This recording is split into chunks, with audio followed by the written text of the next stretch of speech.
ক্ষমতার প্রাতিষ্ঠানিক ভারসাম্য প্রতিষ্ঠায় বিএনপি সহ রাজনৈতিক দলগুলো সংবিধানে যে পরিবর্তন চেয়েছিল মোটা দাগে তার অধিকাংশই স্থান পেয়েছে সরকার গঠিত কমিশনের সুপারিশে।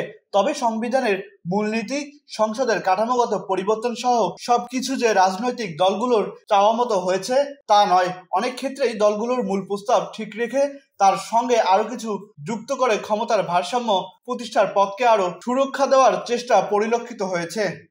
ক্ষমতার ভারসাম্য আনার সুপারিশকে রাজনৈতিক দলগুলো ইতিবাচকভাবে দেখছে, কিন্তু রাষ্ট্র পরিচালনার মূলনীতি পরিবর্তনের সুপারিশ নিয়ে কোনো কোনো দলের প্রশ্ন রয়েছে।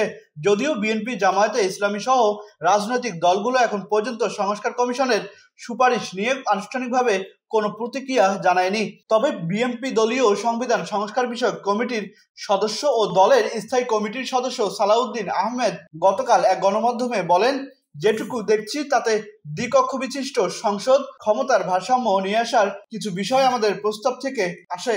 আর তত্ত্বাবধায়ক সরকার ব্যবস্থার বিষয়ে তো আদালত আগে থেকেই রায় দিয়েছে, কমিশনও সেটি প্রস্তাব করেছে।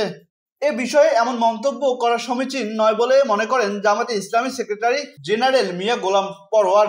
তিনি বলেন, এটা চূড়ান্ত কিছু নয়, কমিশনের প্রস্তাব। সরকার রাজনৈতিক দলসহ অংশীজনদের সঙ্গে যখন সংলাপের আয়োজন করবে তখন সংবিধানে মৌলিক সংস্কারের বিষয়গুলো নিয়ে আমরা আমাদের মতামত দেব। বিএনপি গত নভেম্বরে সংবিধান সংস্কার কমিশনে গিয়ে ৬২টি প্রস্তাব দিয়েছিল।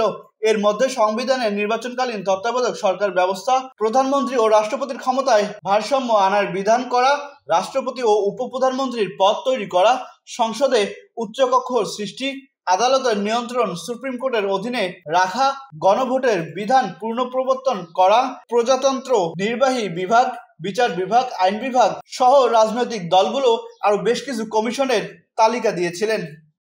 আহসান সাকিব হাসান, আকাশ জমিন, ঢাকা।